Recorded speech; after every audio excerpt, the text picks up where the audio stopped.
Hello friends, welcome back to our channel. Today in this video we will discuss RRB NTPC exam 2025 question of 10 June second shift. तो दोस्तों आज की इस video में हम आज यानी 10 जून के सेकेंड शिफ्ट के क्वेश्चन को डिस्कस करेंगे, जो कि आपका जीके जीएस पोर्शन से रहने वाला है और आपका इंग्लिश हिंदी दोनों लैंग्वेज में जो कि मीडियम में रहने वाला है। तो चलिए वीडियो को शुरू करते हैं बिना किसी देरी के। तो हमारा जो फर्स्ट क्वेश्चन है कि जिला स्तर की परिषद को क्या कहा जाता है, what is the council at the district level called.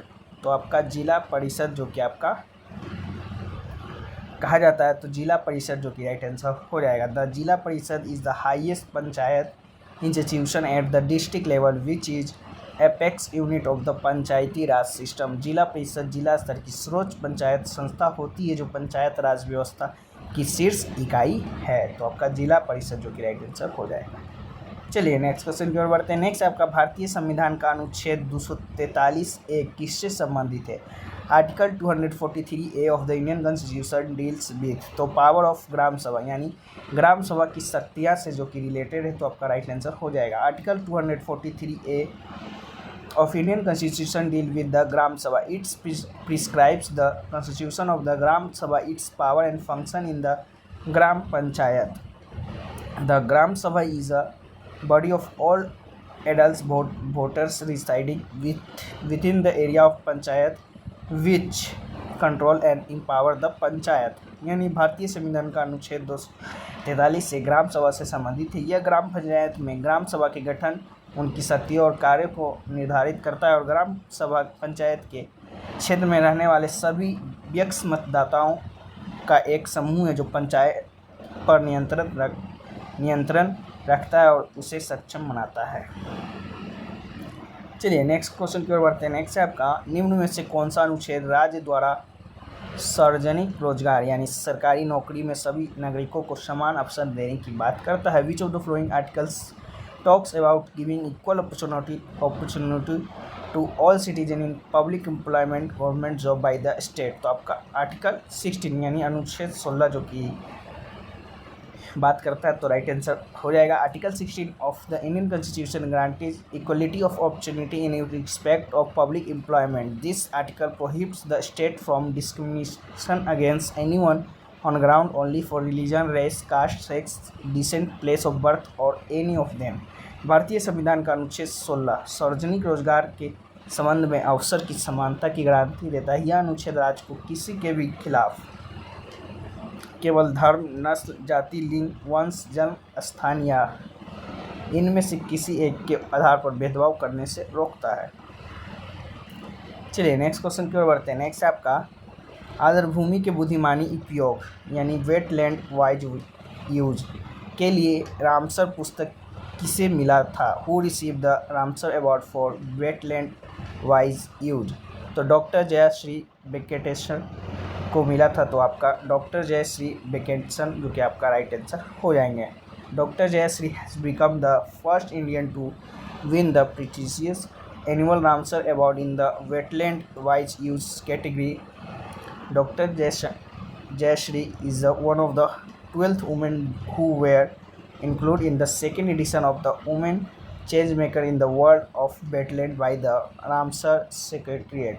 यानी डॉक्टर जयश्री वेंकटेशन को आर्द्रभूमि के विवेकपूर्ण उपयोग यानी वेटलैंड वाइज यूज श्रेणी में वार्षिक प्रतिष्ठित रामसर पुरस्कार जीतने वाली पहली भारतीय बन गई हैं। डॉक्टर जयश्री उन 12 महिलाओं में से एक है जिन्हें रामसर सचिवालय ने आर्द्रभूमि की दुनिया में महिला परिवर्तनकर्ताओं के दूसरे संस्करण में शामिल किया था।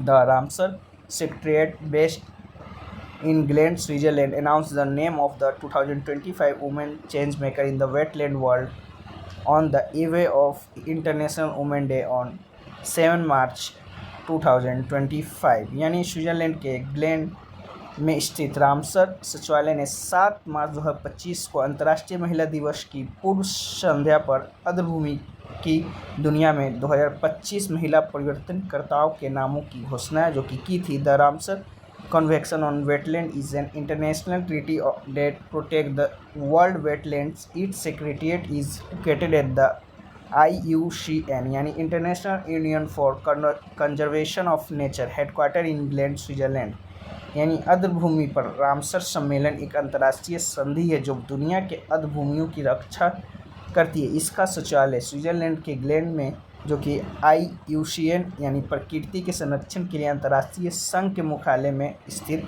है।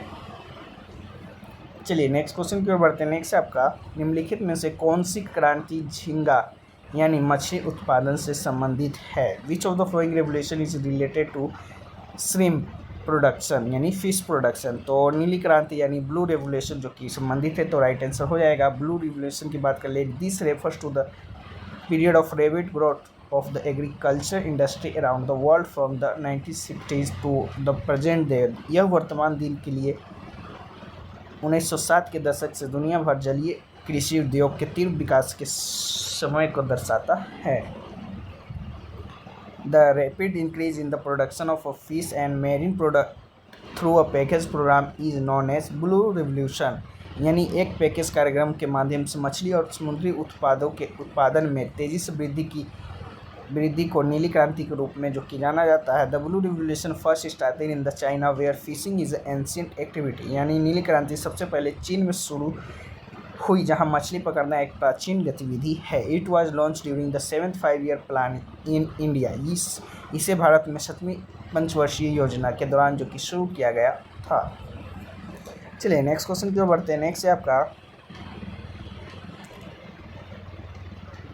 मार्च 2025 तक भारत में कितने डिजिटल किसान क्रेडिट कार्ड बनाए जा चुके थे? How many digital Kisan credit card had been made in India till March 2025? तो 7.75 करोड़ जो कि बन गए हैं, तो आपका राइट आंसर हो जाएगा। चलिए नेक्स्ट क्वेश्चन है आपका प्ले अंटिल बॉलर्स डाई। यह प्रसिद्ध कथन निम्नलिखित में से किस पूर्व भारतीय क्रिकेटर कप्तान से संबंधित है? Play until bowlers die this famous quote is related to which of the following former Indian cricketer captain? तो सुनील गावस्कर से जो कि रिलेटेड है, तो आपका राइट आंसर सुनील गावस्कर जो कि हो जाएंगे। चलिए नेक्स्ट क्वेश्चन है आपका धनकर झील कहाँ स्थित है? वेयर इज धनकर लेक सिचुएटेड? तो हिमाचल प्रदेश में जो कि लोकेटेड है, तो आपका हिमाचल प्रदेश जो कि राइट आंसर हो जाएगा। धनकर lake is located in the Spiti Valley in the Indian state of Himachal Pradesh. It is located at an altitude of about 4,270 meters यानी 14,010 feet. It is situated above the Dhankar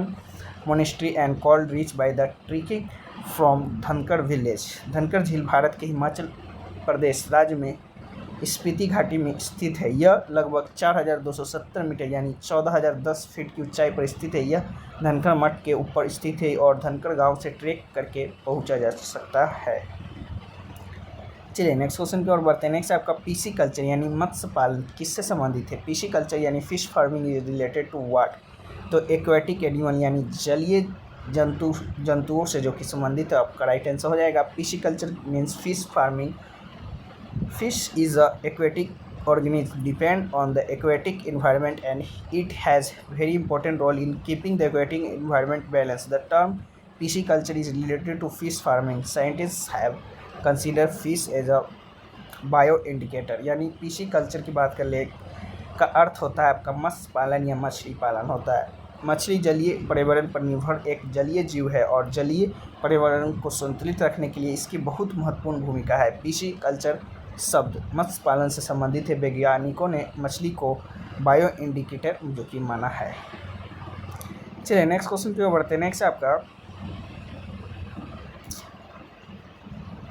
1857 के बिहार विद्रोह का नेतृत्व किसने किया था? Who led the Bihar revolt of 1857? तो बाबू कुंवर सिंह ने जो कि किया था, तो राइट आंसर आपका बाबू कुंवर सिंह हो जाएगा। The Bihar revolution of 1857 was led by the Babu Kunwar Singh. He took command of the revolting soldier in Danapur on July 25, 1857. 1857 के बिहार विद्रोह का नेतृत्व बाबू कुंवर सिंह ने किया था। उन्होंने 25 जुलाई 1857 को दानापुर में विद्रोह कर रहे सैनिकों की कमान जो कि संभाली थी। चलिए नेक्स्ट क्वेश्चन की ओर बढ़ते हैं। नेक्स्ट आपका who was the first Indian women to climb the Mount Everest? यानी माउंट एवरेस्ट पर चढ़ने वाली पहली भारतीय महिला कौन थी? तो आपका बचेंद्री पाल जो कि आपका थी, तो राइट आंसर आपका बचेंद्री पाल हो जाएगा। चलिए नेक्स्ट क्वेश्चन की ओर बढ़ते हैं। नेक्स्ट आपका यूके के सेंट्रल बैंकिंग द्वारा डिजिटल परिवर्तन पुरस्कार 2025 किसे दिया गया? Who was the awarded the digital transformation award 2025 by UK central banking? तो रिजर्व बैंक ऑफ इंडिया जो कि आरबीआई को दिया गया, तो राइट आंसर हो जाएगा the digital transformation award 2025 by the Central Banking of the UK यानी United Kingdom has been given to the Reserve Bank of India यानी RBI. The award has been given for the digital initiative Prabha and Sarathi developed by RBI in house developer team. UK के central banking द्वारा digital परिवर्तन पुरस्कार 2025 भारतीय reserve bank को दिया गया है। यह पुरस्कार आरबीआई की इन हाउस डेवलपर टीम द्वारा विकसित की गई डिजिटल पहले प्रभाव और सारथी के लिए जो कि दिया गया है। चलिए नेक्स्ट क्वेश्चन है आपका निम्न में से कौन सा क्षेत्र ढक्कन पठार यानी डेक्कन प्लेट्यू का भारी भाग नहीं है? Which of the following region is not the outer part of the Deccan plateau? तो हिमालय जो कि आपका एक ऑप्शन में दिया गया होगा, तो राइट आंसर हो जाएगा द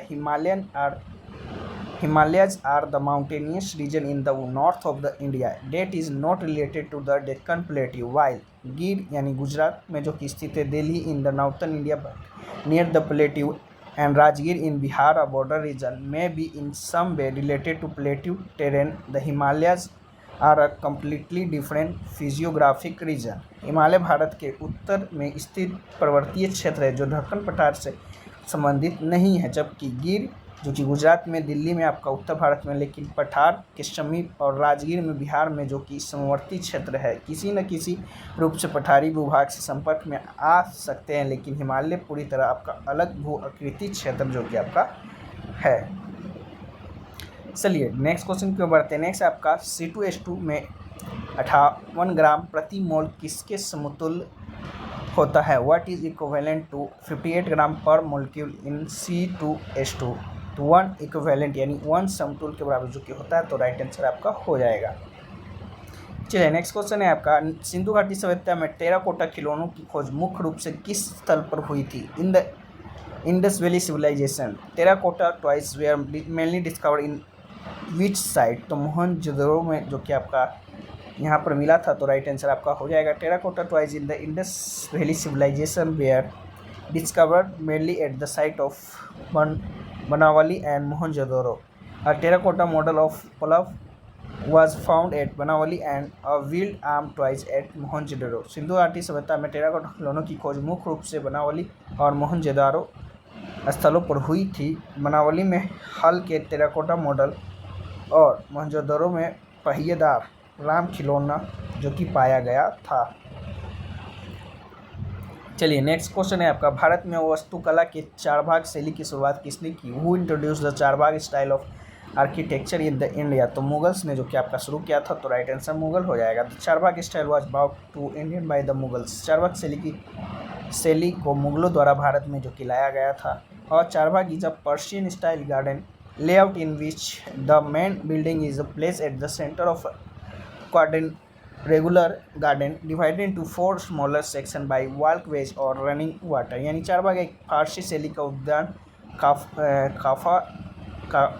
खाका है जिसमें मुख्य भवन को चतुर्भुजाकार उद्यान के केंद्र में रखा गया है, जो पैदल मार्ग या बहते पानी के 4 छोटे भागों में विभाजित है।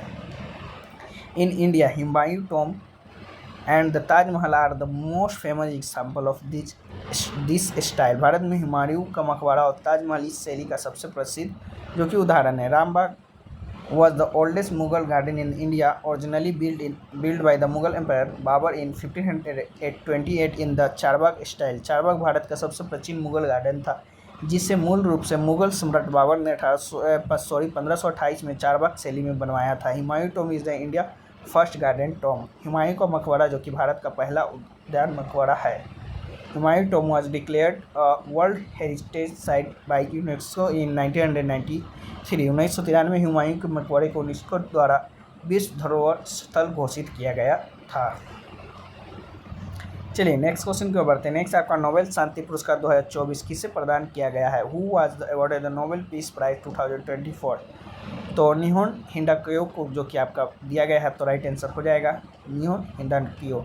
The 2024 Nobel Prize, an international peace prize established according to the will of Alfred Nobel, was awarded to Nihon Hindokyo Japan Confederation of A and H bomb victims organization for their activism against nuclear weapon aided by victim survivors known as Hibakusha of the atomic bombing of Hiroshima and Nagasaki in 1945. They received the prize at ceremony in Oslo, Norway on 10 December 2024।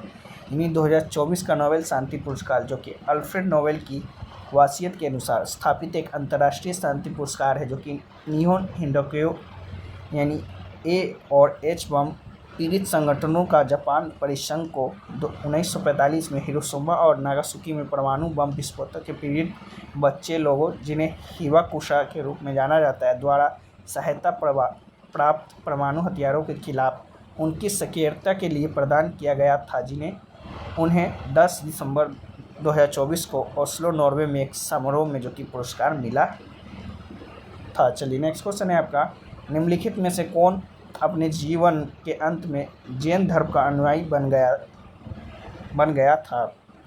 Who among the following become a follower of Jainism toward the end of his life? तो चंद्रगुप्त मौर्य जो कि आपका right answer हो जाएगा। चंद्रगुप्त मौर्य जो कि आपका जन्म 345 BC में जो कि हुआ था, वहीं was a great empire of India. Chandragupta Maurya जो कि भारत के महान सम्राट थे। He establish the Maurya empire, उसने मौर्य साम्राज्य की जो कि स्थापना की थी। Chandragupta was successful in making the whole of India as empire. Chandragupta पूरे भारत को एक साम्राज्य बनाने में सफल रहा था। Chandragupta Maurya was intelligent for his youth. He had all the quality of successful true ruler which Chanakya recognise and gave him a political and social education. Chandragupta Maurya युवावस्था में ही बुद्धिमान थे, उसमें एक सफल सच्चे शासक के सभी गुण थे, जिन्हें चाणक्य ने पहचाना और उन्हें राजनीतिक और सामाजिक शिक्षा दी। Chandragupta Maurya defeated Alexander by the following Chanakya नीति। चंद्रगुप्त मौर्य चाणक्य नीति का पालन करते हुए सिकंदर को जो कि हराया था। वे Chandragupta Maurya was 50 years old, he became an inclined towards Jainism. His guru also belongs to Jainism, whose name was Bhadrabahu. Chandragupta Maurya जब 50 वर्ष का था, तब उसका झुकाव जैन धर्म की ओर हुआ था। उसने गुरु और जैन धर्म से संबंधित थे, जिनका नाम भद्रबभु था। He become a follower of Jainism toward the end of his life. वह अपने जीवन के अंत में जैन धर्म के अनुयायी जो कि बन गए थे। In 298 BC he choose his son Bindusara as his successor and went to Karnataka, where meditated for 5 weeks without eating और drinking, which is called Santhara. 298 ईसा पूर्व में वह अपने पुत्र बिंदुसार अपना राज का उत्तराधिकारी चुनकर कर्नाटक चला गया, जहां उसने बिना खाए पिए 5 सप्ताह तक ध्यान किया, जिसको संथारा कहा जाता है। In this way Chandragupta Maurya gave up his life. इस तरह चंद्रगुप्त मौर्य ने अपने प्राण त्याग दिए। नेक्स्ट क्वेश्चन है आपका, ताजमहल किस स्थापित शैल पर आधारित है? तो ऊपर हमने देख ही लिया था आपका 4 बाग स्टाइल जो कि आपका आधारित है। Taj Mahal is based on which architecture style? तो चारबाग स्टाइल जो कि आपका राइट आंसर हो जाएगा। चारबाग की बात कर ले। Charbagh is a Persian style garden layout, a square garden in the divided into 4 smaller parts by the 4 footpath in Persian, just like Hindi. Char means 4 and Bagh means garden. The garden of Taj Mahal are also the best example of this style. इन चार बाग फारसी शैली में बाग का काफा होता है। एक वर्गाकार बाग को 4 छोटे बागों में 4 पैदल पथों द्वारा बांटा जाता है। फारसी में हिंदी समान ही 4 अर्थात 4 यानी एवं बाग अर्थात बाग होता है। ताजमहल में बाग भी इसी शैली के उत्कृष्टतम उदाहरण जो कि आपका है। तो दोस्तों ये रहा जो कि आपका आज के सेकेंड शिफ्ट में पूछे गए थे 10 जून के सेकेंड शिफ्ट में जीके जीएस के क्वेश्चन। बाकी वीडियो कैसा लगा होगा कमेंट सेक्शन में ज़रूर बताइएगा। एक छोटा सा जो कि कमेंट कर दीजिएगा जैसा भी आपको वीडियो सुनिश्चित लगा हो। बाकी इसका जो PDF है आपको टेलीग्राम चैनल पे देखने को मिल जाएगा। अभी तक सभी डेट का जो कि शिफ्ट वाइज हिंदी इंग्लिश दोनों मीडियम में अपलोड कर दिया गया है। एक बार आप लोग टेलीग्राम चैनल पे जाके ज़रूर देख लें। बाकी चलिए फिर मिलते हैं नेक्स्ट किसी और वीडियो में, तब तक के लिए जय हिंद जय भारत।